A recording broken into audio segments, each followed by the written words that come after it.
Ever find yourself wondering how to say good morning in Arabic? Or maybe, how to ask what time it is? Well, today, we're going to do just that.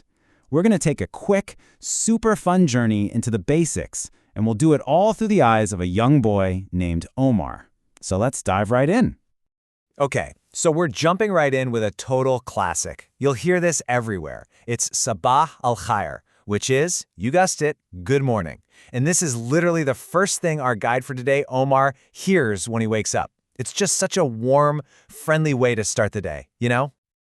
All right, let's follow along with Omar's morning routine. As we go, we're going to pick up some key words and phrases. And the best part is, it'll feel totally natural, just like we're part of the story. So just picture it, right?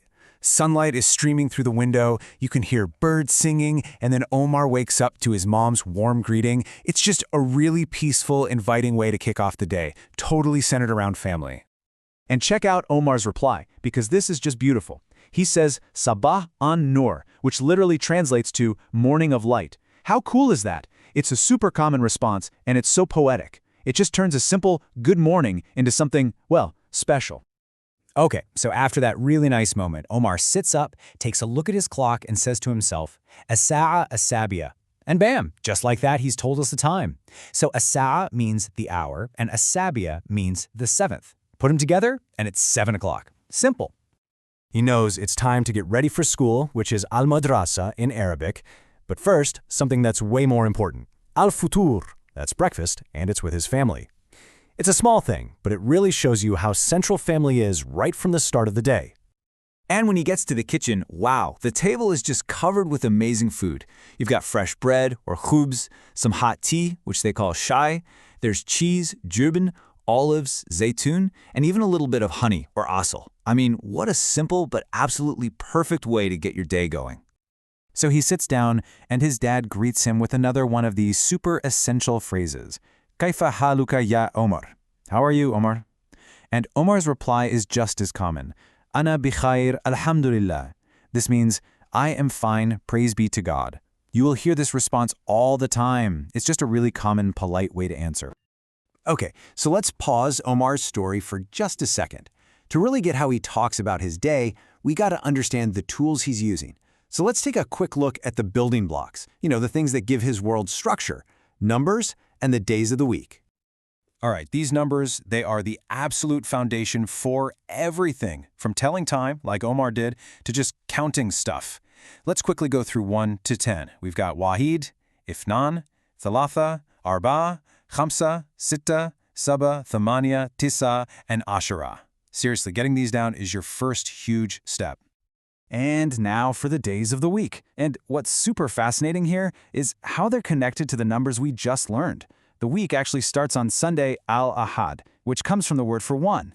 Then you have Monday al-Ithnain, from the word for two. See the pattern? Tuesday and Wednesday follow for 3 and 4. Then it changes up with Thursday al-Khamis, Friday al-Juma, and Saturday as-Sabt. But that initial connection, it just shows you this really cool logical structure behind the language. Okay, so we've got the numbers down. Now let's put it all together and figure out how to tell time, just like Omar did this morning. And trust me, it is way simpler than you might think. Here's the recipe. It's a super simple 3-step formula. Step 1, you always start with the phrase as-sa'a. That just means the hour. Step 2, you add the number for that hour. And step 3, if you want to say half past, you just add wan-nisf at the end. That literally means and a half. That's it. Easy, right? Let's look at a couple of examples so you can see it in action. For 1 o'clock, we say as-sa'atu al-wahida. Now what about 3:30? Well, you just take the phrase for 3 o'clock, and you guessed it, add wan-nisf on the end. See? Once you spot the pattern, it's a really logical system. So why did we spend time on the days of the week? Well, it's not just about memorizing new words.